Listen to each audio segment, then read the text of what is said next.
Well, self-quarantine continues, and due to local regulations, I can't get my maintenance teams into their buildings at this time.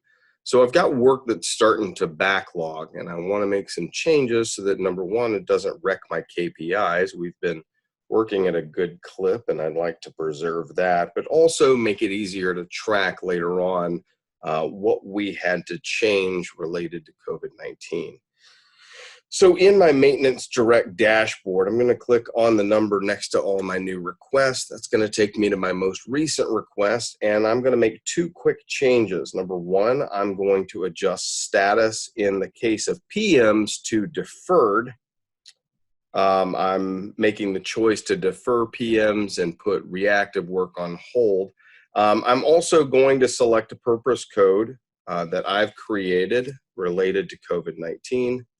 So I'll select that.